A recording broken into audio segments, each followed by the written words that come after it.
बिस्मिल्लाहिर्रहमानिर्रहीम, अस्सलामु अलैकुम। डियर स्टूडेंट्स, आज के जो ईटा के इस सेशन में हम जो सेलुलर ऑर्गेनेलिस जो पिछले 2 लेक्चर से चलती आ रही हैं, उनमें हम जो नेक्स्ट करने जा रहे हैं दैट इज़ द साइटोस्केलेटन।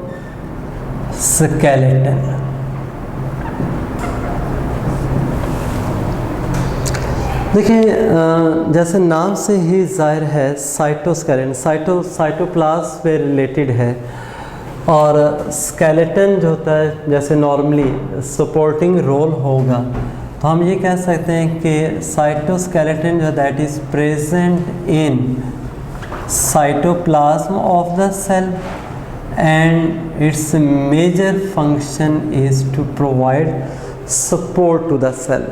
और ये सिर्फ ऐसा नहीं है, it only provides support to the cell.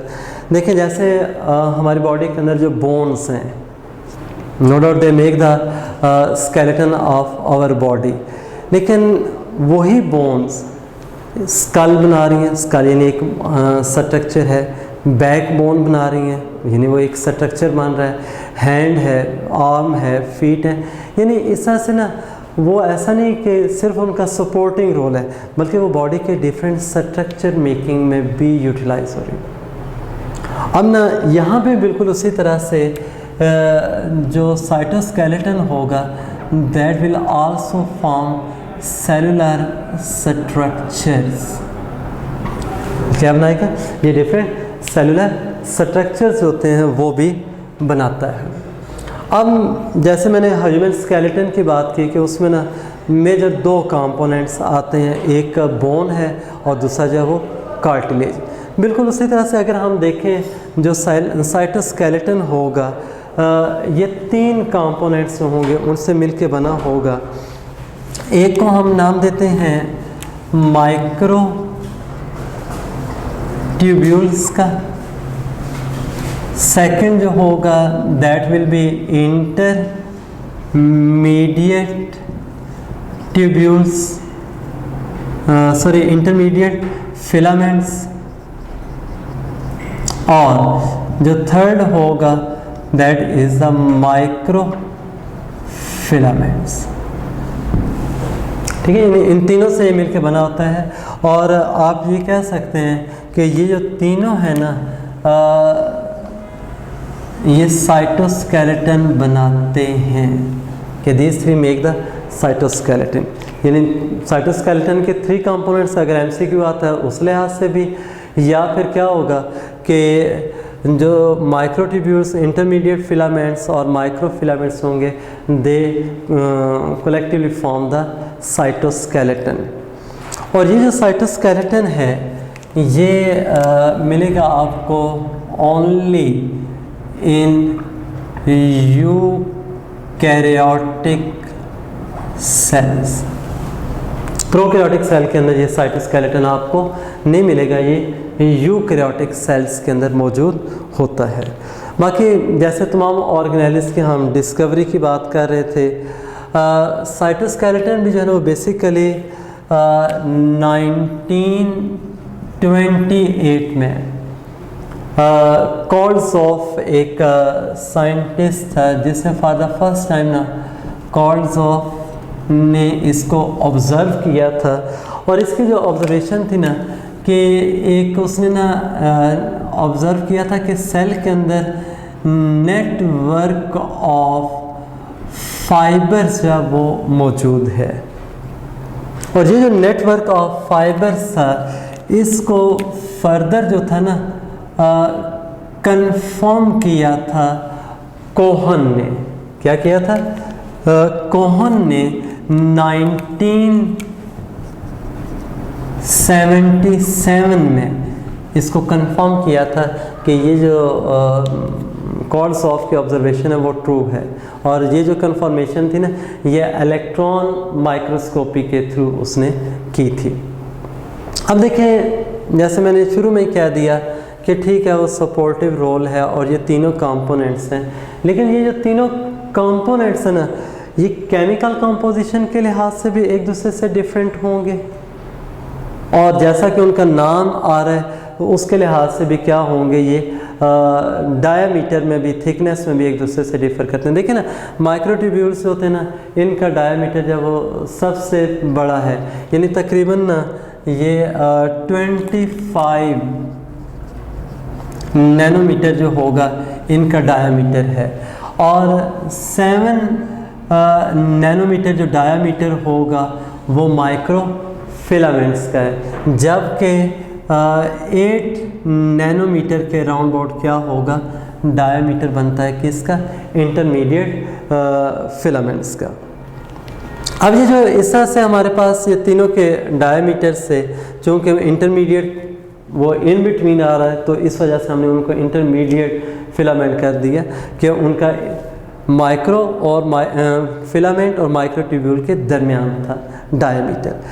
लेकिन साथ ही देखिए, मैंने अभी बोला जैसे केमिकल कंपोजिशन के लिहाज से भी ये क्या होंगे, एक दूसरे से डिफरेंट होंगे। और जो माइक्रोट्यूब्यूल्स होते हैं ना, ये एक तो हम ये कहते हैं कि ये हॉलो होंगे, हॉलो सिलेंड्रिकल इनका होता है कि सिलेंडर की तरह होंगे, अंदर से हॉलो होते हैं, और ये बने होते हैं किसके जी, ट्यूबुलिन प्रोटीन के। यानी इनके जो केमिकल कंपोजिशन की बात करें तो ये क्या होगा, ट्यूबुलिन प्रोटीन से ये बने होते हैं। और साथ ही याद रखें कि ये जो ट्यूबुलिन प्रोटीन है ना, इसके 2 सब यूनिट्स होंगे। क्या है, इसके 2 सब यूनिट्स होते हैं। एक कौन सा होगा इसमें, अल्फा सब यूनिट, और दूसरा कौन सा होगा, बीटा सब यूनिट। और ये अल्फा और बीटा सब यूनिट्स होते हैं ना, ये भी एमसीक्यूज में आ सकता है कि these are basically spirally arrange to form a hollow tube like structure which is called as microtubule. अब देखिए, ये जो माइक्रोट्यूब्यूल्स इस तरह से बने हैं, नो डाउट मैकेनिकल सपोर्ट जब वो प्रोवाइड करेंगे, जैसे मैंने शुरू में कहा ना कि कई ये सेलुलर स्ट्रक्चर्स भी बनाते हैं। अब उन सेलुलर स्ट्रक्चर्स में जो सबसे इम्पॉर्टेंट आपको मिलेगा, that is for example centriole. ये आगे हम चल के डिस्कस भी करेंगे, जो ख़ास तौर पे एनिमल सेल में होता है, और जो हायर प्लांट्स वगैरह हैं उनके अंदर ये सेंट्रियोल नहीं होता, और फंजाई के अंदर भी क्या होगा, सेंट्रियोल एब्सेंट होगा। लेकिन ये सेंट्रियोल जो होता है ना, ये माइक्रोट्यूब्यूल्स से मिलके बना होता है। वो बाद में हम इसका जो स्ट्रक्चर डिस्कस करेंगे। इसके अलावा अगर आप देखें, जो सेल्स की जो मूवमेंट के लिहाज से होते हैं, चाहे वो सीलिया हैं या फ्लैजेला हैं, उनके अंदर भी क्या है, आपको ये माइक्रोट्यूब्यूल्स मिलेंगे। और इसके साथ साथ एक यहाँ पे ये मैं मेंशन कर रहा हूँ, बेसल बॉडी। अब देखिए, जो बेसल बॉडी है वो जो सीलिया और फ्लैजेला होंगे उनकी बेस के ऊपर होती है। तो ये बेसल बॉडी जो होती है ना, वो भी इन्हीं माइक्रोट्यूब्यूल्स के मिलने से ही बनती है।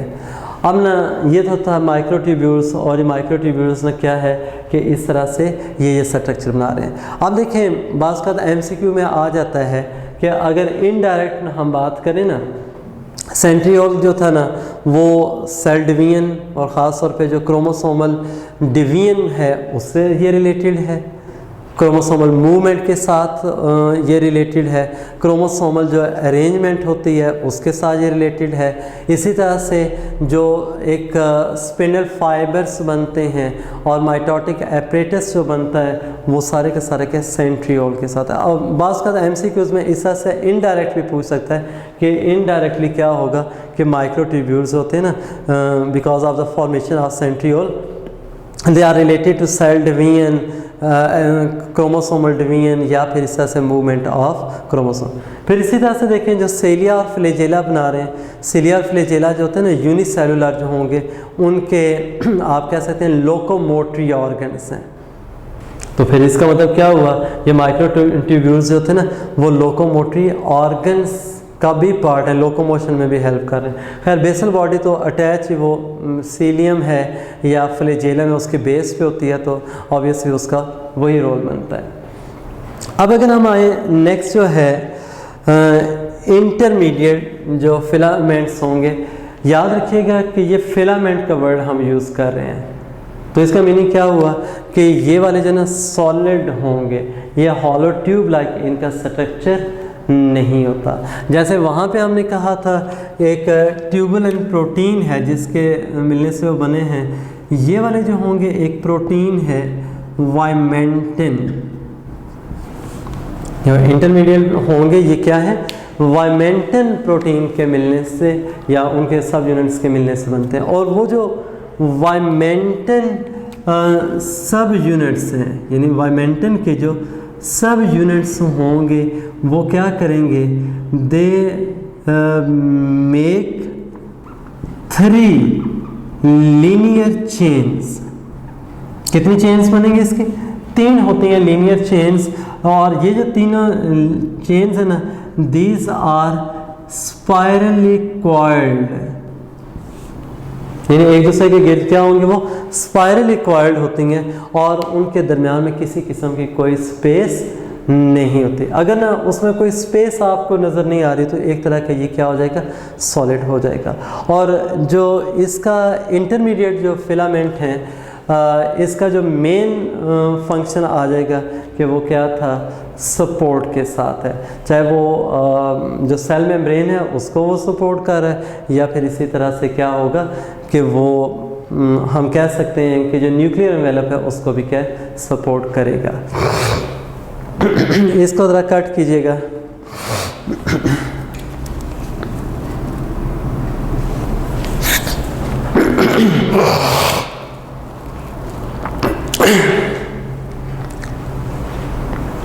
अच्छा, अब लास्ट में आ जाता है माइक्रोफिलामेंट्स। देखिए उनको माइक्रोफिलामेंट्स अगर कह रहे हैं तो उनका इंटरमीडिएट फिलामेंट से भी क्या है, डायमीटर जो वो उससे भी कम है। अब ये भी जैसे हमने कहा था कि ये सॉलिड जो फिलामेंट्स होती हैं लॉन्ग और वाइमेंटिन सब यूनिट्स के मिलने से बनती है। जो माइक्रोफिलामेंट्स हैं ये थोड़ी सी कॉम्प्लेक्स होती हैं। कॉम्प्लेक्स इस तरह से कि इनमें अगर देखें, पहली बात जो प्रोटीन्स हैं उनमें मेजर जो आएगी that will be the actin protein. इनमें क्या होगी, सबसे मेन जो होती है ना वो एक्टिन प्रोटीन होती है। और एक्टिन प्रोटीन मेजर कंपोनेंट होने की वजह से इनको हम एक्टिन फिलामेंट्स भी कहते हैं।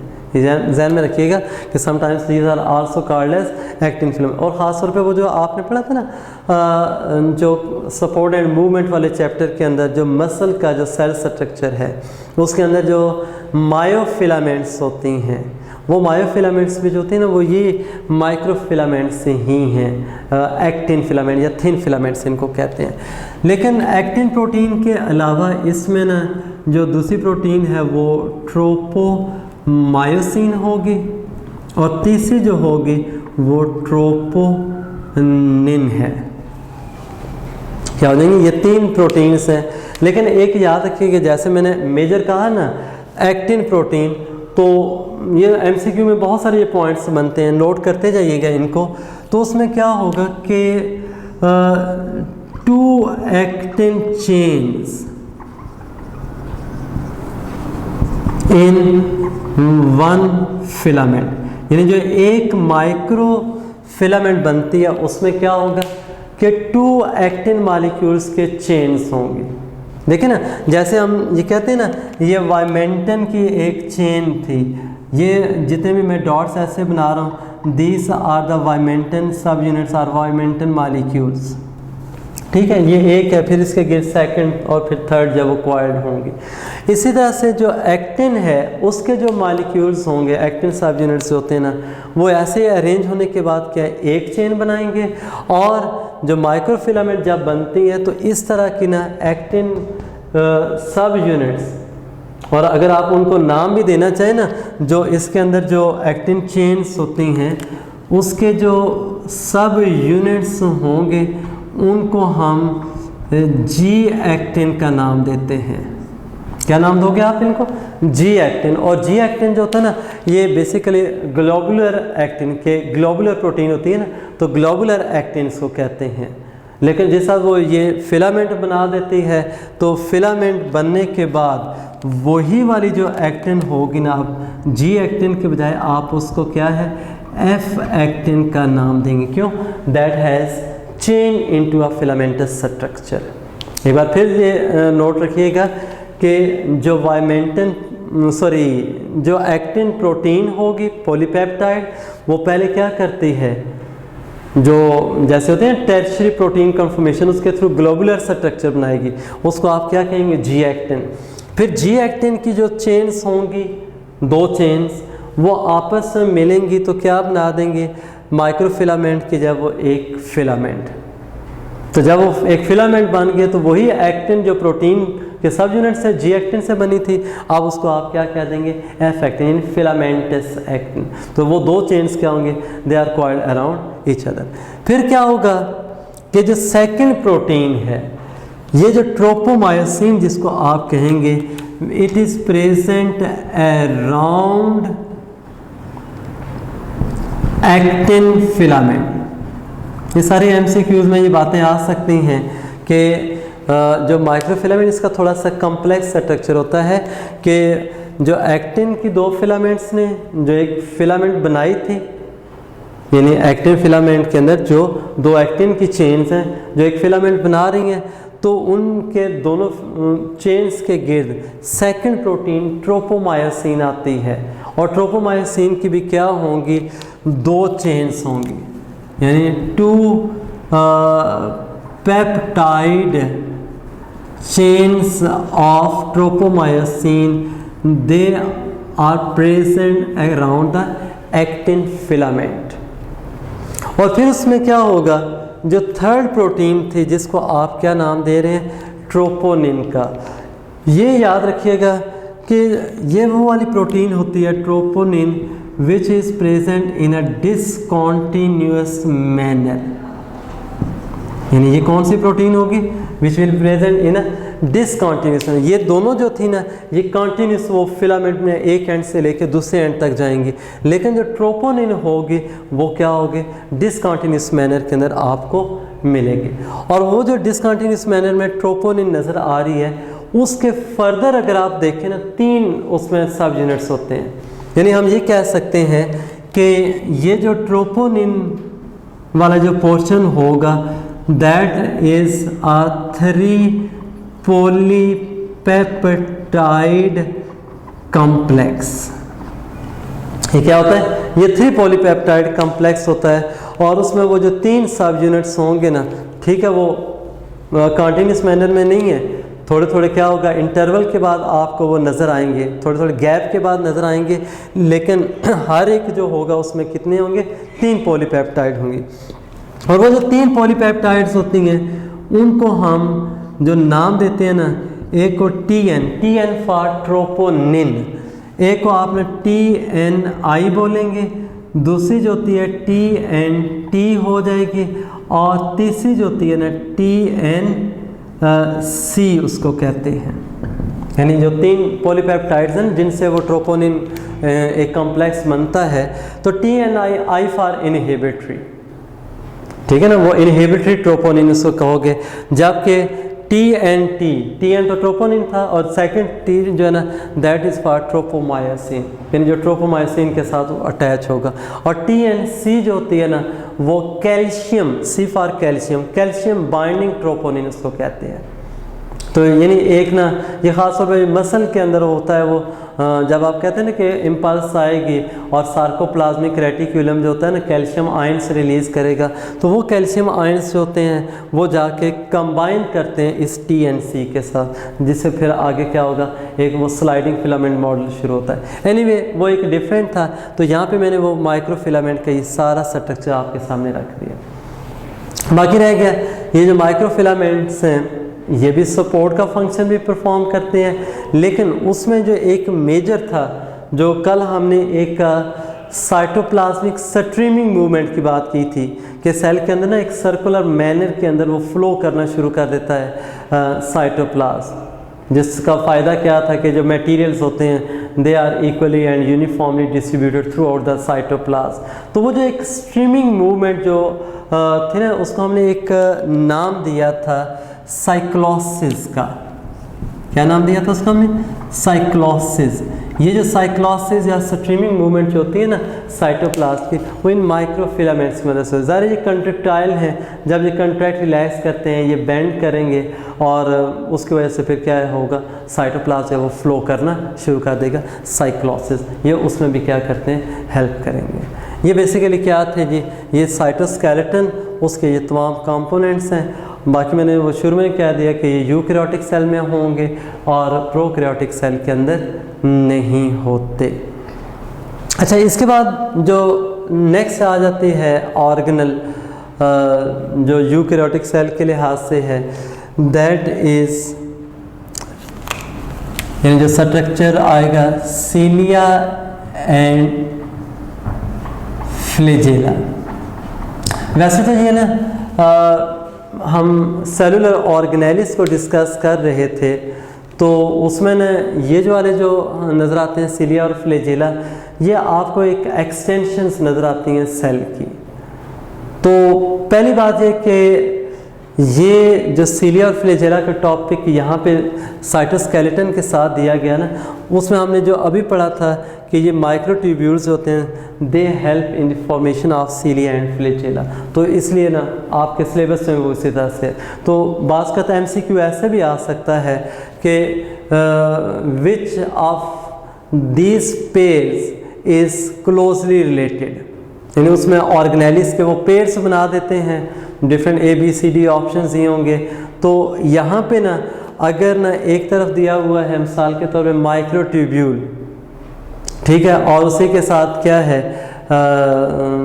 पेयर के लिहाज से सीलियम या फ्लैजेलम लिखा हुआ है, तो ये करेक्ट पेयर होगा।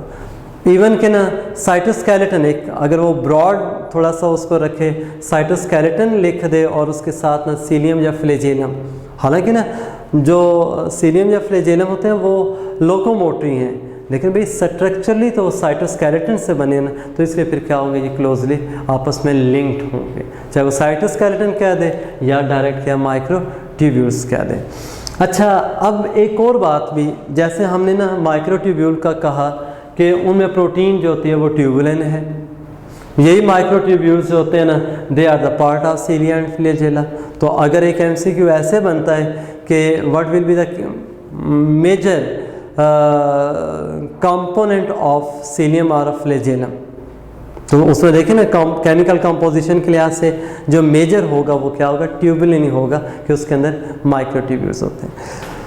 सबसे पहले ये जो सीलिया और फ्लैजेला है ना, ये आपको मोस्टली मिलेंगे लोकोमोटरी स्ट्रक्चर्स के तौर पे, लोकोमोटरी स्ट्रक्चर्स इन यूनिसेलुलर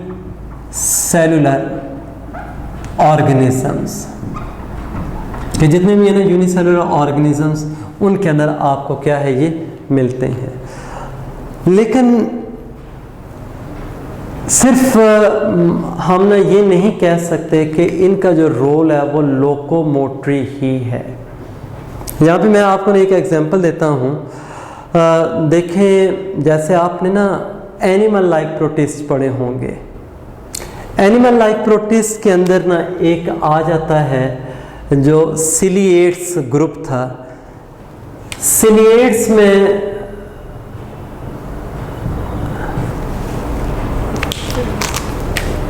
एक यानी उसका एग्जाम्पल है स्टेंटर, और इसी तरह से ना एक ग्रुप आपने ना पढ़ा होगा, इसमें कोएनोफ्लैजिलेट्स। कौन से थे? कोएनोफ्लैजिलेट्स।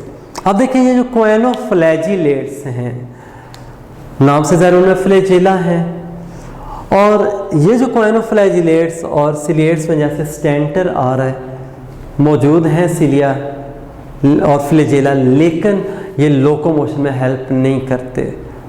उसमें मैं इतना बता देता हूँ, इन दोनों के ना कोएनोफ्लैजिलेट्स में और स्टेंटर के जो है वो क्या होगा, एक बेसल पार्ट होता है जिसको हम नाम देते हैं होल्ड फास्ट का, और ये क्या होंगे, ये अटैच्ड होते हैं, ठीक है। Normally they are attached to rocks or stones present in water. तो अब देखें अगर ये अटैच है तो होल्ड फास्ट की मदद से, तो भाई उनके ऊपर फिर सीलिया का क्या मकसद हुआ। तो याद रखें जब इनके सीलिया या फ्लैजेला जो होते हैं ना, ये बीट करेंगे ना, they keep the surrounding water moving. तो ये क्या करते हैं, उसको वाटर को मूव करवाते रहेंगे। अब जैसा वो वाटर मूव करेगा तो उससे फ़ायदा क्या होता है, देखें एक जो स्टेंटर में एक रफली सी उसके ना आपको यहाँ पे डायग्राम भी दे देता हूँ, एक उसमें ना वर्टिसेला भी आता है, ये दोनों तकरीबन एक जैसे ही हैं, मिलते जुलते हैं। ये देखिए इस तरह से ना, ये मैंने उसका होल्ड फास्ट सा बना दिया, और ये क्या था जी, सीलिया आपको नज़र आ रहे हैं। तो ये स्टोन वगैरह के साथ यहाँ से तो अटैच था, मूव नहीं कर सकता, लेकिन सीलिया जैसा बीट करेंगे वो वाटर को मूव करवाते हैं। अब देखें जो सराउंडिंग में वाटर जैसे मूव करेगा तो उसके जगह पे फ्रेश वाटर आएगा, उस फ्रेश वाटर के साथ इनको ऑक्सीजन और फूड मिलता है, और जो वाटर अवे मूव करके जा रहा है उसके साथ क्या होगा कि जो वेस्ट मटेरियल्स होंगे और जो अनडाइजेस्टेड फूड वगैरह होता है वो क्या हो जाएगा, रिलीज हो जाएगा। तो यानी आप देखें ना, यहाँ पे कोई लोकोमोटिव उसका रोल नहीं है। तो ये ना मैं इसलिए बता रहा हूँ इतनी डिटेल में कि देखें बास का ना वो एमसीक्यू में आता है कि भाई उसमें जो मैक्सिमम स्टूडेंट्स यही ख्याल करते हैं कि जस्ट लोकोमोशन है, लोकोमोशन नहीं है। फिर एक और भी बात है इसमें, देखें यूनिसेलुलर में तो है ये, यानी जो सीलिया फ्लैजेला वगैरह होते हैं वो यूनिसेलुलर ऑर्गेनिजम्स में हैं, लेकिन आपने एक प्लेनेरिया पढ़ा होगा, डुजिशिया भी कहते हैं। जो प्लेनेरियन है ना, उसकी जो लोअर सरफेस होती है और उसमें जो मार्जिन होगा उसके ऊपर ये सीलिया मौजूद होते हैं, जो उसको वाटर के अंदर क्या करते हैं, मूवमेंट में हेल्प करते हैं। तो इसका मीनिंग ये हुआ कि ये 100% जो ना सीलिया और जो फ्लैजेला होंगे वो यूनिसेलुलर में ही आपको नहीं मिलेंगे, ये जो हैं वो मल्टी सेलुलर जो होते हैं उनके अंदर भी मौजूद होंगे। मेरे ख्याल में यहाँ तक ये पॉइंट्स क्लियर हो गए होंगे कि ये सिर्फ ना लोकोमोटिव। बाकी अगर हम इन दोनों में ना यानी उनका कंपैरिजन करें तो पहली बात यह है कि ये दोनों जो होते हैं सीलिया और फ्लैजेला, हम ये कहते हैं ये स्ट्रक्चरली सिमिलर हैं। यानी जो सीलियम या फ्लैजेलम का ना स्ट्रक्चर के लिहाज से कोई फ़र्क नहीं है, लेकिन देखें ये जो दोनों होंगे इस तरह से these differ in number and size. यानी एक दूसरे से ये मेनली जब वो डिफर कैसे कर रहे होते हैं, नंबर और साइज के लिहाज से।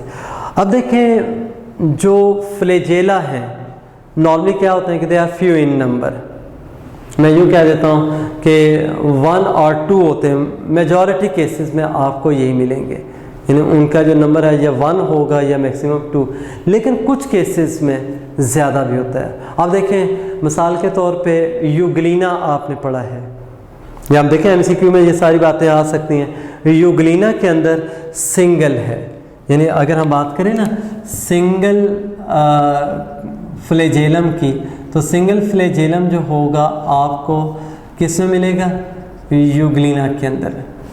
लेकिन एक याद रखें ये होता सिंगल नहीं है, उस तरह से नज़र आपको ये सिंगल आ रहा होगा, ये होते क्या हैं, 2 हैं, लेकिन एक बहुत छोटा होता है तो एक बहुत लार्ज, यानी लोकोमोशन में वो एक को ही यूज़ करेगा। तो जो प्योरली सिंगल है ह्यूमन जो स्पर्म है या जो स्पर्मेटोजोआ जिसको आप कहेंगे, उसके अंदर क्या होगा, एक सिंगल फ्लैजेलम है। तो इसलिए ना यूग्लिना में देखने में एक ही नज़र आ रहा होता है, लेकिन होते 2, एक बहुत शॉर्ट और एक बहुत लॉन्ग होगा। सेकंड जो है ना जो क्लेमाइडोमोनास, ये जो क्लेमाइडोमोनास है ग्रीन एल्जी के अंदर आता है, यूनिसेलुलर एल्जी में आता है, ये प्लांट लाइक प्रोटिस्ट में क्लोरोफाइटा ग्रुप है। इसमें 2 फ्लैजेला होंगे, इसमें क्या होंगे, बेसिकली 2 फ्लैजेला होते हैं। और इसी तरह से ना ये जो ब्रायोफाइट के आपने ना जो स्पॉन्ज वगैरह पढ़े हैं उनमें भी कुछ में 2 फ्लैजेला भी हैं, कुछ में 4 फ्लैजेला भी आपको मिलेंगे। एक यहाँ पे मैं नाम लिख रहा हूँ ट्राइकोनिम्फा। ये जो ट्राइकोनिम्फा है ना, ये बेसिकली सिम्बायोटिक रिलेशनशिप शो करता है, सिम्बायोंट है। और ये सिम्बायोटिकली जो होता है ना, ये मिलता है हमें इसके अंदर टर्माइट के अंदर। वो जो आपने सुना ना, दीमक जब वो लकड़ी को खाती है, यानी सेलुलोस को जब वो खाएगी but is unable to digest that cellulose, तो वो फिर ना जो डाइजेस्ट कर रहा होता है वो ट्राइकोनिम्फा होगा। और ये जो ट्राइकोनिम्फा है ना, इसके अंदर जो वो क्या है, एक आप कह सकते हैं टफ्ट ऑफ फ्लैजेला, यानी एक ग्रुप की सूरत में क्या होंगे, बहुत सारे फ्लैजेला जो होते हैं इसमें मौजूद होंगे। यानी ये भी एमसीक्यूज़ में आ सकता है। सिंगल जो आपको उसमें हाइमेन स्पर्म में भी नजर आएगा, क्लेमाइडोमोनास में 2 होंगे। और इसी तरह से जो ना वो अगर ग्रुप की सूरत में देखें तो आपको ट्राइकोनिम्फा के अंदर मिलते हैं, जो कि क्या है, एंडोसिम्बायोंट है, यानी एक सिम्बायोटिक रिलेशनशिप शो करता है म्यूचुअली से inside the gut of termite. और ये जो है ना, ये जो मैंने आपके सामने ट्राइकोनिम्फा लिखा है, ये एनिमल लाइक प्रोटिस्ट है, ठीक है, ये एनिमल लाइक प्रोटिस्ट में आता है। और इसी तरह से जो क्लेमाइडोमोनास है, ये प्लांट लाइक प्रोटिस्ट है। एक आपने ट्राइपेनोसोमा भी ज़ूओफ्लैजिलेट्स में पढ़ा था, जिससे वो स्लीपिंग सिकनेस होती है, उसमें भी क्या होता है, सिंगल फ्लैजेलम मौजूद होता है। तो एनीवे हम जो बात कर रहे थे ना, they differ in number and size, तो उसमें एक याद रखिएगा कि जो फ्लैजेला होते हैं वो 1 या 2 होंगे, और रेयर केसेस में इससे ज़्यादा होते हैं, नॉर्मली 1 और 2। लेकिन जो सीलिया होंगे they are large in number, ठीक है, वो फ्यू इन नंबर थे, सीलिया क्या होंगे, they are large in number. जबकि साइज की अगर हम बात करें, फ्लैजेला जो होंगे they are large in size, flagella क्या होंगे, they are large in size, जबकि सीलिया क्या होते हैं, they are small in size. अच्छा, अब अगर हम स्ट्रक्चरली ज़रा देखें इनको, तो सबसे पहली बात यह कि जो आउटर मोस्ट है आपको, चाहे वो सीलियम है या फ्लैजेलम, उसमें आपको एक शीथ मिलेगी, यानी वो बेसिकली होती है प्लाज्मा मेम्ब्रेन की एक यानी वो लेयर है जो कि क्या कर रही होती है, उस फ्लैजेलम या सीलियम जो है ना उसको कम्प्लीटली सराउंड कर रही होती है। अब उस शीथ के नीचे जो है ना, ये जो पेरिफेरल पोर्शन होगा, इसके अंदर ये तकरीबन जैसे 8 का हम फिगर लिखते हैं ना, 8 के फिगर की तरह से ना ये होते हैं ट्यूब्यूल्स, जिनको हम पेरिफेरल माइक्रोट्यूब्यूल्स का नाम देंगे। ये क्या है, दीज आर पेरिफेरल माइक्रोट्यूब्यूल्स। और ये लिख लीजिएगा, कहीं पे नोट कर लीजिएगा कि इसमें क्या होते हैं, ये 9 ट्यूब्यूल्स हैं। How many tubules are there, 9। और ये जो 9 माइक्रोट्यूब्यूल्स हैं पेरिफेरल रीजन में इस तरह से होंगे, जबकि जो सेंटर है ना, इसमें क्या होते हैं, इस तरह से ये 2 होंगे। तो इसलिए ना इनको आपने याद रखना है कि ये सेंट्रल माइक्रोट्यूब्यूल्स होंगे। अब देखिए ना, वो जो हमने माइक्रोट्यूब्यूल का कहा था कि they help in the formation of cilia and flagella, वो बात यहाँ पे भी आ रही है। लेकिन जो पेरिफेरल होंगे वो जो है ना 9 ट्यूब्यूल्स, वो डबलेट्स की फॉर्म में होते हैं, यानी आप ये कह सकते हैं वो जो है ना एक डबल फाइबर होगा, यानी उसमें एक ए ट्यूब्यूल होता है और इसी तरह से क्या होगा, दूसरा बी ट्यूब्यूल। बहरहाल वो आपके सिलेबस में ज़्यादा डिटेल नहीं है, तो इस तरह से आपने वो जहन में रखना है, वो एक डबल ट्यूब्यूल होता है, ए ट्यूब्यूल, और उसके साथ क्या होगा, बी ट्यूब्यूल, तो वो डबलेट्स हैं।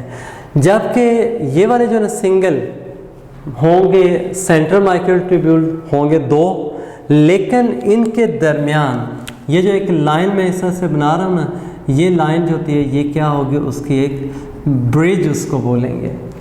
ये बात करना, ये एमसीक्यूज में आता है कि जो सेंट्रल है वो microtubules, they are also connected through a bridge, यानी प्रोटीन का बना हुआ ये ब्रिज होगा।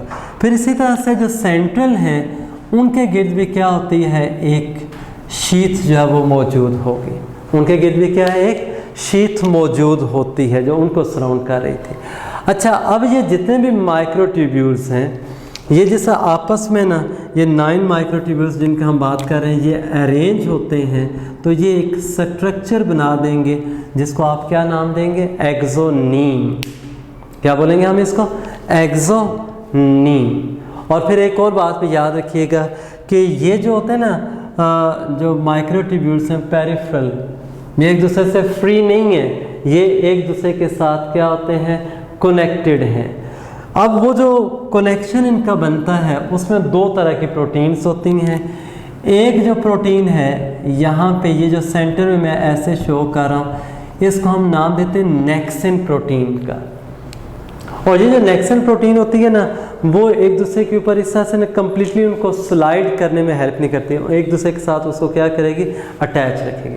देखिए ना, अगर ये मेरे पास इस तरह से ये 2 मार्कर्स हैं, मैं इनके दरमियान एक फाइबर लगा के बांध देता हूँ तो एक लिमिट तक ये इस तरह से मूव करेंगे, कम्प्लीटली इस तरह से एक दूसरे के ऊपर मूव नहीं। ये नेक्सन तकरीबन उसी तरह से करती है। लेकिन इसके साथ साथ ना ये साइड्स पे ना, ये जो रेड सा मैं ऐसे बना रहा हूँ, इसको हम एक नाम देते हैं डाइनिन आर्म का। ये एक दूसरी प्रोटीन होती है डाइनिन प्रोटीन। ये डाइनिन प्रोटीन जो है ना, ये जिस वक्त एक फ्लैजेलम या सीलियम बेंड करता है तो उस दौरान क्या है, ये बेंडिंग में हेल्प करती हैं। तो बेसिकली क्या होगा, आप देख लें, अगर ये आ जाए ना डिफरेंट प्रोटीन्स का, तो अब डाइनिन प्रोटीन भी जो होती है वो फ्लैजेलम या सीलियम के साथ रिलेटेड है, और नेक्सिन जो होती है वो भी क्या है, इसी से रिलेटेड है। बाकी रह गया ये आपको यहाँ पे डबलेट्स ऐसे नज़र आ रहे हैं। वो जो बेसल बॉडी हमने कही थी जो कि एक सीलियम या फ्लैजेलम की बेस पे होती है, वो साइटोप्लाज्म के अंदर होगी और उसमें भी माइक्रोट्यूब्यूल्स होते हैं। फ़र्क ये होता है कि यहाँ पे जो माइक्रोट्यूब्यूल्स है वो डबलेट्स है, यानी हर एक जो आपको ट्यूब्यूल नज़र आ रहा था उसमें 2 फर्दर ट्यूब्यूल्स होते हैं। यानी देखने में एक फाइबर सा नज़र आया, जब आपने उसको देखा क्लोजली तो उसमें क्या थे, 2 ट्यूब्यूल्स मौजूद थे, डबलेट हो गया। लेकिन जो बेसल बॉडी के अंदर आपको फाइबर्स नज़र आएंगे, उनको अगर आप देखेंगे तो वो ट्रिपलेट्स हैं कि उनके अंदर 3 क्या होंगे, माइक्रोट्यूब्यूल्स हैं वो मौजूद होते हैं। तो यानी वो ट्रिपलेट्स की फॉर्म में होंगे। तो ये बेसिकली क्या था, स्ट्रक्चरली कुछ इनके फीचर्स है, तो ये भी आपने ध्यान में रखें। और ये सीलिया और फ्लैजेला दोनों में होते हैं। अब ना जहाँ तक इनकी मूवमेंट का ताल्लुक़ है, देखें यहाँ पे एक साइंटिस्ट का मैं ये नाम ये दे देता हूँ, ब्रैडफोर्ड। ब्रैडफोर्ड ने ना ये जो फ्लैजेलम है पर्टिकुलरली और सीलियम है, इनके लिए ना एक दिया था कि ख़ास तौर पे जो सीलियम है ये जब बेंड करता है ना, तो जब बेंड करेगा तो उसको हम कहते हैं इफ़ेक्टिव स्ट्रोक। वो क्या लगाएगा, इफ़ेक्टिव स्ट्रोक के वाटर को जब वो क्या करता है, पुश करेगा। अच्छा, एक बात यहाँ पे भी कि ये क्या करते हैं, लोकोमोशन में हेल्प करेंगे बट इनसाइड वाटर, यानी एयर में मूवमेंट में हेल्प नहीं करते ये, बल्कि क्या होंगे, वाटर। तो क्या है, जब ये इफ़ेक्टिव स्ट्रोक लगाएगा बेंडिंग में तो क्या है, वाटर को पीछे पुश, वही न्यूटन्स लॉ है, तो फिर उसके साथ है बॉडी आगे मूव। लेकिन नेक्स्ट स्ट्रोक लगाने के लिए फिर क्या होगा, ये वापस अपनी ओरिजिनल पोजीशन पे आएगा, यानी बेंड हुआ था अब वापस ओरिजिनल पोजीशन पे आएगा, उसको हम रिकवरी स्ट्रोक का नाम देते हैं। तो ये जो रिकवरी स्ट्रोक होगा और इफ़ेक्टिव स्ट्रोक, इसमें ये जो हमने 9 माइक्रोट्यूब्यूल्स की बात की ना जो डबलेट से, तो इसमें आपने ये याद रखना है कि 9 में से जो 5 होंगे, 5 out of 9, these help in effective stroke. ये क्या करेंगे, इफ़ेक्टिव स्ट्रोक में हेल्प करेंगे, जबकि रिमेनिंग जो होंगे 4 आउट ऑफ 9 ये क्या होंगे, जब वो कंट्रैक्ट करेंगे ना वापस स्ट्रेट हो जाएगा, तो ये क्या हो जाएगा, रिकवरी स्ट्रोक। यानी ये क्या है, बेसिकली उनकी डिवीजन है, रिकवरी स्ट्रोक भी और इफ़ेक्टिव स्ट्रोक। अच्छा, जो सीलिया हैं, मैंने जैसे वो शुरू में कहा था फ्लैजेला, यूग्लिना के अंदर जो है वो 2 हैं, यानी इसमें क्या थे, 2 फ्लैजेला है, एक क्या था बहुत स्मॉल है और दूसरा बहुत लॉन्ग। लेकिन देखें सीलिया जो होते हैं ना ये ऑलमोस्ट इक्वल साइज़ के होते हैं, लेकिन कुछ केसेस में जैसे पैरामीशियम है, पैरामीशियम में ना आपने वो देखा होगा कि जैसे ये मैं इसकी ना रफली से एक ये फिगर यूँ ड्रॉ कर देता हूँ कि पैरामीशियम के अंदर यहाँ पे हमें ना एक ये ट्यूब लाइक ये स्ट्रक्चर नज़र आ रहा है। ये बेसिकली उसके ना यानी वो डाइजेशन के साथ है रिलेटेड। ये वाला उसको हम ट्यूब को गलट का नाम देते हैं। ये जो आपको एक होल सा नज़र आ रहा है ओरल ग्रूव कहा जाता है। याद रखिएगा कि जो सीलिया थे ना वो पूरी बॉडी पे आपको इसमें मिलेंगे, लेकिन जो ओरल ग्रूव के इर्द गिर्द होते हैं सीलिया, उनका साइज़ जो है वो बाकी सीलिया के मुकाबले में बड़ा होता है। एक आपने ध्यान में रखना है कि वो क्या होगा, उसका साइज़ बड़ा होगा, बाकी क्या होंगे ऑलमोस्ट सेम साइज़ के होंगे। अच्छा, जो फ्लैजेलम की मूवमेंट है, ये तो हमने सीलियम में कहा ना, इस तरह से वो इफ़ेक्टिव और रिकवरी स्ट्रोक लगाएगा। देखें अगर मैं यहाँ पे ऐसे ना ये यूग्लिना बना देता हूँ तो आपने ना वो देखा होगा यूग्लिना में इस तरह से ये बेसल बॉडी थी और ये देख लिए छोटा सा एक फ्लैजेलम, और ये देखें दूसरा क्या है, बहुत लॉन्ग है। और देखें जो लॉन्ग वाला है ना वो क्या है, विप लाइक नज़र आ रहा है। तो इसमें ये वाली जो मूवमेंट होती है ना जिसमें ये इस तरह से आपको ये बेंड करता हुआ फील होता है, यहाँ पे मैं एक अंडुलेटिंग मूवमेंट एक वर्ड ये लिख रहा हूँ।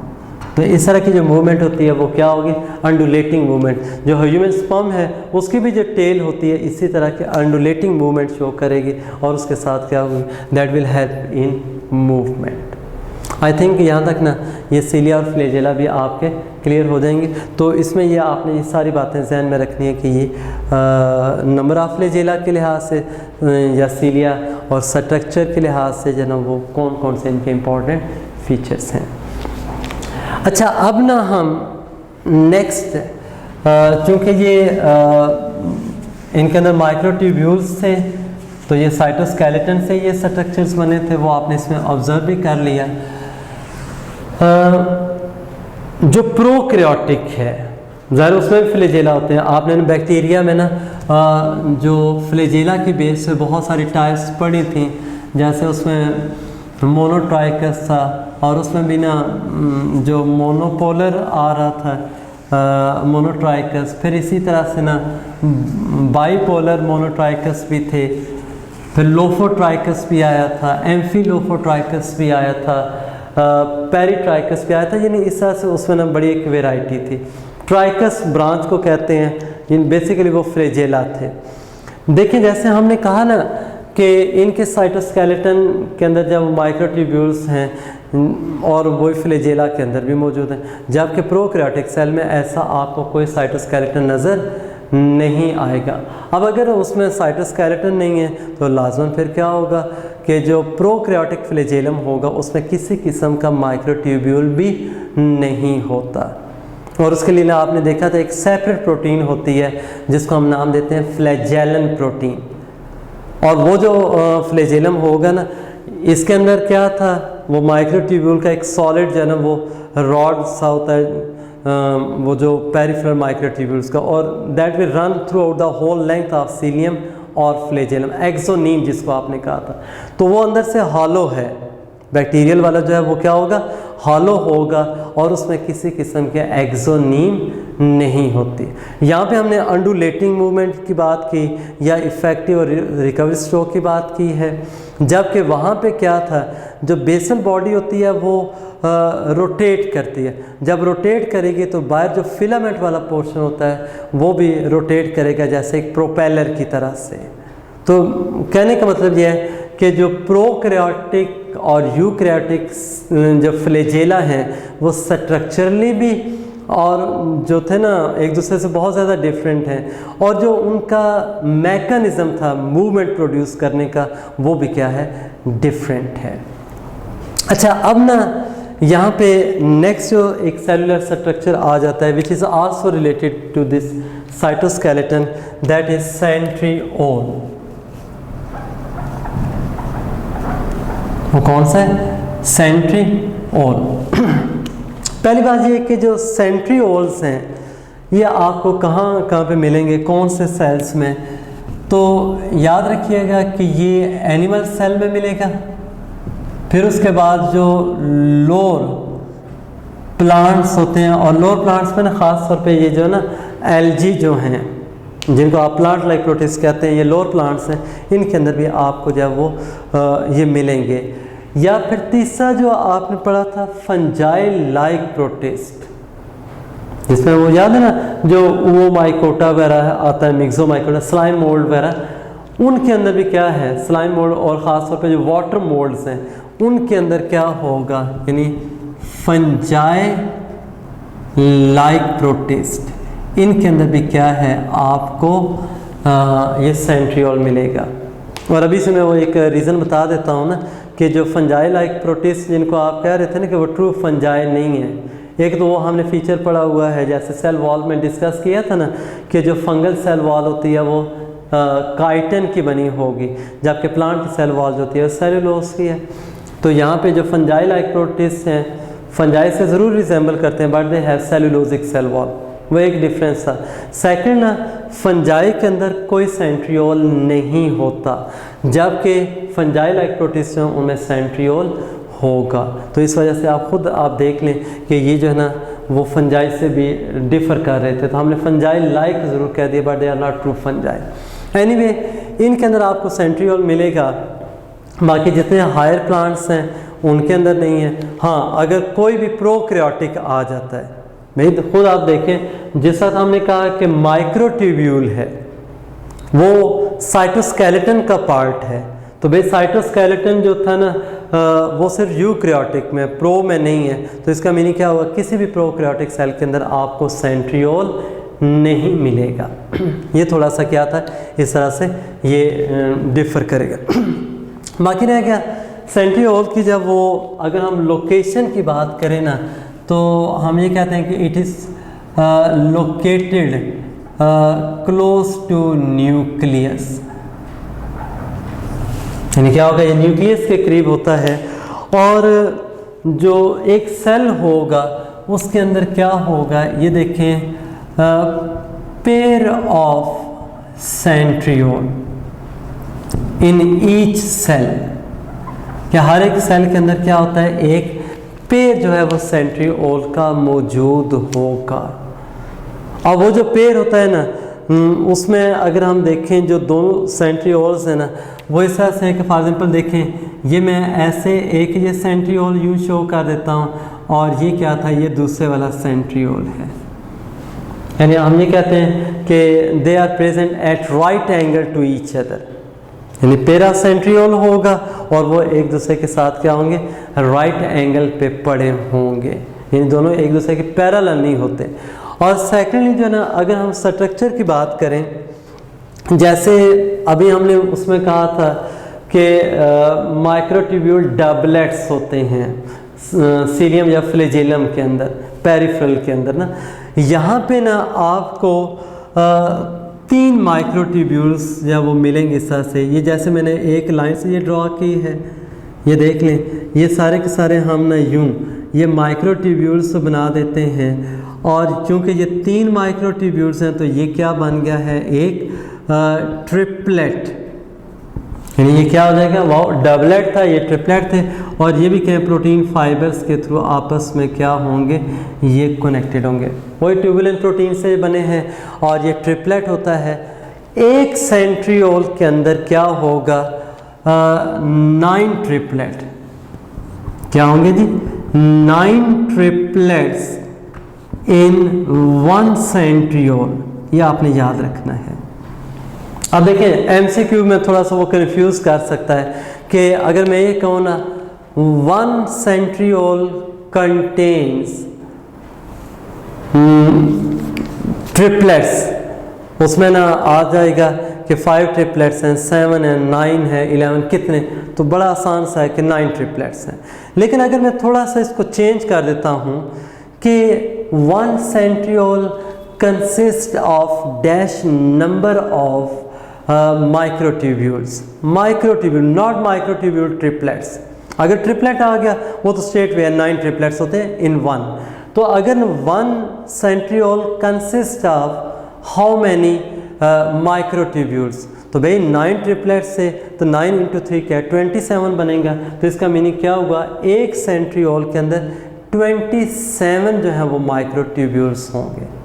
और अगर मैं एक ये भी कहता हूँ कि if there is 1 cell which is या animal cell which is in non dividing stage या इंटरफेस आप कह लें, डिवाइड नहीं कर रहा है, and that has 1 centriole pair, तो number of microtubules in the centriole pair will be, तो अब देखें एक में हमने 27 कहा है तो उसमें क्या हो जाएगा, पेयर के अंदर 54 हो जाएगा। या फिर इसी तरह से एक नॉर्मल नॉन डिवाइडिंग सेल है that contains centriole with dash number of triplets, तो उसमें एक में 9 होते हैं तो पेयर है तो उसमें 18 ट्रिपलेट्स हो जाएंगे। उसमें कितने बनेंगे, 18 ट्रिपलेट्स। अब ना ये जो थे ना इनकी पोजीशन थी और इस तरह से क्या ये स्ट्रक्चरली आपको मिलेंगे। बाकी रहा जब हम फंक्शंस की तरफ आते हैं तो मेन जो इनका फंक्शन है वो सेल डिवीजन के साथ है। जो मेन फंक्शन होगा वो क्या होगा, सेल डिवीजन। जो पहला फंक्शन हुआ वो क्या है, सेल डिवीजन। और वो सेल डिवीजन में कैसे ये हेल्प करते हैं, देखिए जैसा एक सेल डिवीजन का प्रोसेस है वो स्टार्ट होता है ना ड्यूरिंग इंटरफेज, जब आप वो कहते हैं ना जो सेल साइकिल की जो स्टेजेस होती हैं, जिसमें एक वो G1 फेज़ थी, फिर उसके बाद S फेज़ आती है, सिंथेसिस फेज़ जिसमें कहते हैं, जिसमें ना क्रोमोसोम्स के वो डुप्लीकेशन वगैरह वो सारा चल रहा था। उसी दौरान क्या होगा, ना सिर्फ क्रोमोसोम्स की डुप्लीकेशन हो रही होती है, जो सेंट्रियोल होगा वो भी क्या करेगा, डुप्लीकेशन करेगा। यानी डिवीजन के दौरान क्या होगा, 2 सेंट्रियोल के पेयर्स बन जाएंगे। तो जब एक सेल जो है डिवाइड कर रहा होता है तो उसमें क्या होगा, इस तरह से 2 सेंट्रियोल के पेयर्स होते हैं वो मूव करके अपोजिट पोल्स की तरफ चले जाएंगे। यानी वो जो हमें सेल के अंदर जो पोलैरिटी क्लियर होती है ना कि अपोजिट पोल्स कौन से हैं, तो वो क्या होगा, जब दोनों जो है सेंट्रियोल के जो पेयर्स हैं जो इंटरफेस के यानी एस फेस के दौरान जो डबल हो चुके थे, अब they have move to opposite poles. अब उनमें से क्या होता है, ये बनते हैं स्पिंडल फाइबर्स, जिनको आप कहते हैं क्या डेवलप होंगे, स्पिंडल फाइबर्स। अब देखें जो स्पिंडल फाइबर्स है ना ये भी माइक्रोट्यूब्यूल के बने हुए हैं, लेकिन ये जो स्पिंडल फाइबर्स हैं इनको अगर हम गौर से देखें, इनके अंदर 3 तरह के आपको जो है वो फाइबर्स मिलेंगे। और मैंने यहाँ पे ना वो जानबूझ के साथ कलर इस तरह का यूज़ कर दिया, देखें कुछ ब्लैक में मैं यूज़ कर रहा हूँ, कुछ ग्रीन और कुछ रेड के अंदर शो किए हैं। देखिए इसमें होता ये है, वो जो 3 तरह के आपको नज़र आते हैं ना, एक को हम नाम देते हैं पोलर माइक्रोट्यूब्यूल्स, यानी जो पोलर हैं एक पोल से स्टार्ट होते हैं दूसरे की तरफ जा रहे हैं। इसी तरह से जो सेकंड होंगे जो आउटवर्ड जा रहे होते हैं उनको एस्ट्रल माइक्रोट्यूब्यूल्स कहते हैं, या एस्ट्रल फाइबर भी कह लेंगे आप, जो क्या है आउटवर्ड जा रहे हैं। ये जो रेड कलर से जो मैंने शो किए हुए हैं यानी ये एस्ट्रल हैं। और तीसरी जो टाइप आ जाती है वो है काइनेटोकोर फाइबर। ये ना 3 तरह के फाइबर्स होंगे। वैसे यानी अगर आ जाए ना तो जो माइटोटिक एपरेटस बना होता है उसमें जो स्पिंडल फाइबर्स होंगे उसके लिए आपने याद रखना है कि उसमें 3 तरह के हैं। जो आउटवर्ड रेडिएट कर रहे होते हैं, ये जो रेड में हमने शो किए वो एस्ट्रल हैं। जो इनर जा रहे होते हैं वो 2 तरह के हैं, एक कौन से होंगे पोलर और दूसरे कौन से हो जाएंगे काइनेटोकोर फाइबर। अब देखें जैसा ये सेल डिवीजन होगी तो उसमें ना सबसे पहला ये क्या करते हैं, बना देंगे माइटोटिक एपरेटस। क्या बना देंगे इसमें, माइटोटिक एपरेटस से बनाते हैं। और जो माइटोटिक एपरेटस बना है बनने के बाद इसके ऊपर क्या होगा, अरेंजमेंट ऑफ क्रोमोसोम्स, यानी क्रोमोसोम्स जो होते हैं ना वो आके अटैच हो जाएंगे और वो कहाँ पे होंगे, ये जो इक्वेटर वाला पार्ट होगा या पोजीशन होती है वहाँ पे आके ये क्रोमोसोम्स अटैच होंगे और वो सेंट्रोमियर के थ्रू होते हैं और किसके साथ होंगे, काइनेटोकोर फाइबर्स के साथ अटैच हो जाएंगे।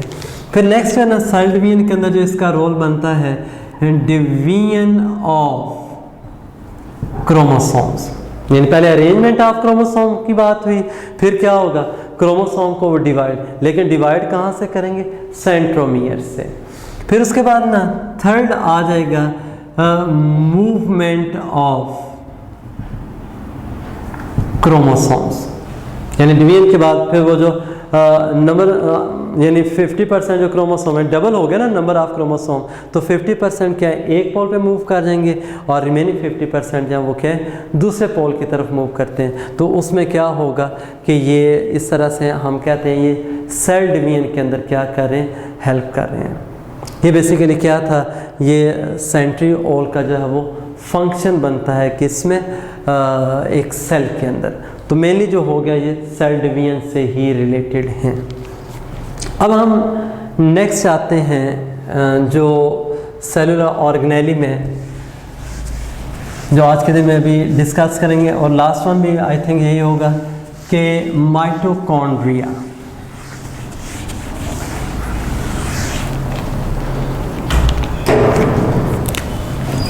जो माइटोकॉन्ड्रिया हैं इनको हम जनरली ना एक नाम भी देते हैं कि these are the power house of the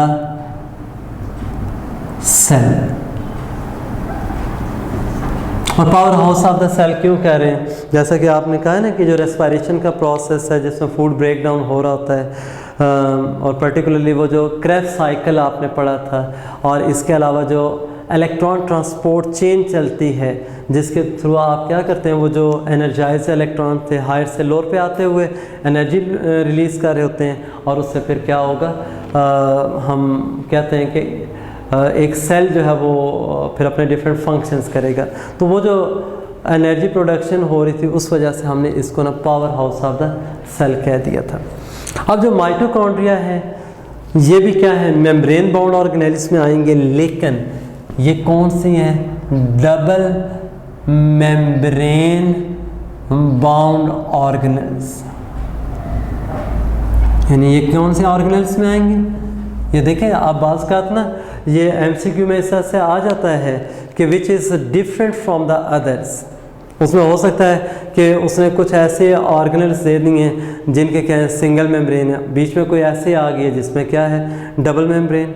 हम मिसाल के तौर पे मैं अगर ना ऐसा कहता हूँ vacuole, central vacuole, contractile vacuole और इसी तरह से लाइसोसोम और एक साथ दे देता हूँ माइटोकॉन्ड्रिया, तो उसमें क्या होगा, माइटोकॉन्ड्रिया जब वो डिफरेंट हो गया, क्यों, ये डबल मेम्ब्रेन, बाकी सारे क्या थे सिंगल। हाँ अगर ऑप्शन में आ जाता है माइटोकॉन्ड्रिया, क्लोरोप्लास्ट आ जाता है या इसी तरह से न्यूक्लियस है फॉर एग्जांपल, ये डिफ़र करेंगे बाकी तमाम से कि इनकी क्या होते हैं डबल मेम्ब्रेन है, बाकी जो होंगे वो क्या होंगे सिंगल मेम्ब्रेन स्ट्रक्चर होते हैं। तो यानी इस तरह से भी एमसीक्यू आ सकता है। अब देखिए जो माइटोकॉन्ड्रिया हैं ये शेप के लिहाज से यानी शेप के लिहाज से जी वेरी करते हैं, यानी रॉड भी हो लाइक भी हो सकते हैं, राउंड या आप कह सकते हैं वो स्फेरिकल शेप में भी हो सकते हैं, या फिर इस तरह से ना डिस्क लाइक भी हो सकते हैं, प्लेट लाइक स्ट्रक्चर भी उनका हो सकता है, यानी वो वेरी करेंगे। लेकिन जैसे मर्जी उनकी शेप हो, जब भी आपने एक माइटोकॉन्ड्रियल को देखेंगे तो उसमें स्ट्रक्चरल जो सिमिलैरिटी है वो सब में होगी, और वो क्या है कि डबल मेम्ब्रेन, आउटर जो है ना वो स्मूथ होगी और जबकि इनर जो होती है वो क्या है दैट इज़ अ लूज। और वो जो लूज मेम्ब्रेन होती है उसके जो फोल्ड्स होते हैं उसको हम क्या नाम देते हैं, क्रिस्टिका। ये ख़ास तौर पे ये ना इन टर्म्स याद करनी। अब ना देखें इससे पहले हम सिस्टर्नी का जिक्र कर चुके हैं। भाई सिस्टर्नी जो है ना वो हमें नज़र आए थे एंडोप्लाज्मिक रेटिकुलम के अंदर भी, और इसी तरह से वही सिस्टर्नी आपने देखे हैं गोल्जी बॉडीज़ के अंदर भी आ रही थी। यहाँ पे ना ये क्रिस्टी है, क्रिस्टी जो होंगे ना, जैसे वो क्रेस्ट होता है ना फोल्ड्स में, तो ये वही वाले छोटे छोटे फोल्ड्स को ना हम क्रिस्टी का नाम देते हैं। तो इनर जो मेम्ब्रेन होती है वो सिर्फ ये क्रिस्टी या फोल्ड्स में आती है, आउटर जो वो स्मूथ होगी। और इसी तरह से ना जो आउटर मेम्ब्रेन है उसके अंदर ना ये एक प्रोटीन होती है जिसको हम नाम देते हैं पोरन का। ये भी याद रखना है कि जो पोरन है तो उसकी वजह से आउटर मेम्ब्रेन आपको पोरस नज़र आएगी। आउटर मेम्ब्रेन क्या होगी? पोरस। और इसी तरह से दोनों मेम्ब्रेन्स जो हैं उनके दरमियान में एक स्पेस होती है, ये जो ना वो फ्लूइड फिल्ड स्पेस है, ये याद रखिएगा। ये कौन सी स्पेस होगी? जो फ्लूइड फिल्ड है, और इसको हम ना नाम देते हैं इंटर मेम्ब्रेनल स्पेस। इसको आप क्या बोलेंगे? ये कौन सी है? इंटर मेम्ब्रेनल स्पेस ये होगी। अच्छा, जो इनर साइड है इसकी, वहाँ पे जो वो लिक्विड सा मीडियम आपको नज़र आएगा उसको हम ना सिंपली मैट्रिक्स भी कह देते हैं या माइटोकॉन्ड्रियल मैट्रिक्स कहते हैं। और ये जो माइटोकॉन्ड्रियल मैट्रिक्स है ना, ये आपको जो वो ग्रैन्युलर नज़र आएगा।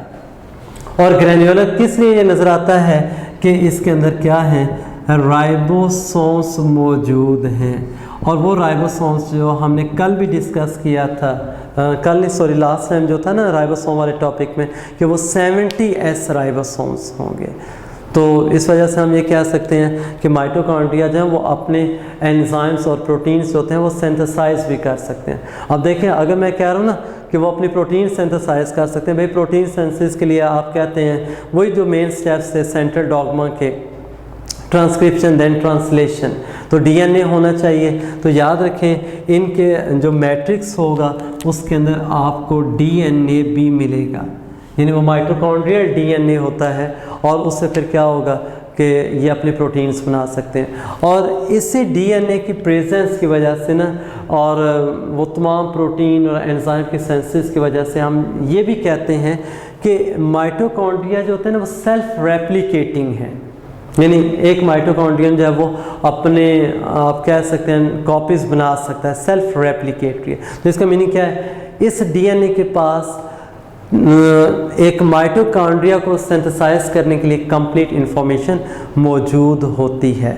और दूसरी बात ये याद रखें कि चूँकि यहाँ पे ना क्रेब्स साइकिल हो रहा है, हम इंशाल्लाह वो थोड़ा सा डिस्कस करेंगे क्रेब्स साइकिल और उसके एंजाइम्स वगैरह को, और उसमें जो भी को एंजाइम्स वगैरह यूज़ होते हैं वो सारे के सारे क्या होंगे?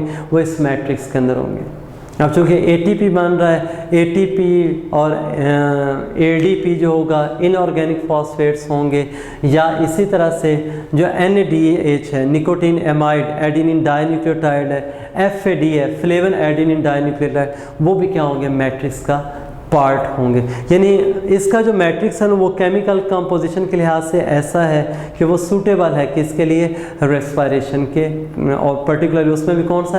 क्रेब्स साइकिल प्लस उसमें इलेक्ट्रॉन ट्रांसपोर्ट चेन के लिहाज से हेल्पफुल होगा। बाकी जो इनर मेम्ब्रेन है उसमें आपको यूं ये नॉब लाइक स्ट्रक्चर्स नज़र आते हैं, और ये जो नॉब लाइक स्ट्रक्चर्स हैं इनको हम एफ पार्टिकल्स या फंडामेंटल पार्टिकल्स कह देते हैं। लेकिन इसमें थोड़ी सी मैं एक बात कर देता हूँ कि जो इनर मेम्ब्रेन में ये जो एफ पार्टिकल्स होंगे ना, देखें ये इनर मेम्ब्रेन वही जैसे हमने डिस्कस किया था पहले भी कि लिपिड बाइलेयर जो होता है वो तमाम मेम्ब्रेन्स का पार्ट है। तो देखें इसके अंदर आपको ये जो एफ पार्टिकल नज़र आ रहा है ना, इसके दो पोर्शंस होंगे। एक ये बेस होगी जिसको आप एफ नॉट का नाम देंगे या F0, और ये एक यानी एलिवेटेड साइज का एक पोर्शन नज़र आएगा जिसको हम क्या कहेंगे? F1। और इसका जो F1 वाला जो पोर्शन है वो मैट्रिक्स की तरफ होता है, और ये बेसिकली वो जो हमने पढ़ा था ना केमियोस्मोसिस, उसके दौरान ये क्या करेगा? एडीपी को एटीपी में कन्वर्ट करने में क्या करता है? हेल्प करेगा। जैसा एज पॉजिटिव आयंस जो हैं वो इंटरमेम्ब्रेनल स्पेस से किधर आते हैं? मैट्रिक्स की तरफ। तो ये ना केमियोस्मोसिस के थ्रू जो है फास्फोराइलेशन कर रहा है, एटीपी सिंथेसिस कर रहा है। लेकिन माइटोकॉन्ड्रिया के अंदर जो है वो सेकंड जो मेथड था ना, सबस्ट्रेट लेवल फास्फोराइलेशन, वो भी चलता है, तो इसको भी आपने ध्यान में रखना है। बाकी रह गया ये जो क्रिस्टी है, जैसे हमारे वो इंटेस्टाइन के अंदर होते हैं ना, विलाए हैं, और हम सिंपली कहते हैं they increase the surface area. तो देखें अगर ये ना इनर मेम्ब्रेन भी स्मूथ होती तो obviously number of F particle जो था वो कम होना था, जो एटीपी सेंसेस है वो कम होनी थी। तो फोल्डिंग की वजह से वो सरफेस एरिया क्या है, इंक्रीज हो रहा है, और इंक्रीज होने की वजह से क्या होगा, there will be a maximum production of ATP for the cell. और लास्ट बात एमसीक्यू के लिहाज से यहाँ पे जो आ सकती है वो ह्यूमन बॉडी के हो सकता है आपको डिफरेंट सेल्स जो है ABCD ऑप्शन में दे दे, और उसमें वो पूछ ले कि which cell has least number of chromosome, या sorry which has least number of mitochondria, या which has maximum number of mitochondria. तो उसमें आपने फौरी तौर पे ना जहन में लेके आना है कि जो सेल की एक्टिविटी क्या है। मिसाल के तौर पे हमारे हेयर के सेल हैं, नेल्स के हैं, या स्किन के सेल हैं, they are not physiological much active cells, तो ऑब्वियसली उनके अंदर नंबर ऑफ माइटोकॉन्ड्रिया कम होगा। लेकिन अगर ब्रेन के सेल्स आ जाते हैं, या इसी तरह से ना मसल सेल्स हैं, उनके अंदर क्या होगा, नंबर ऑफ माइटोकॉन्ड्रिया ज़्यादा होगा। Thank you very much.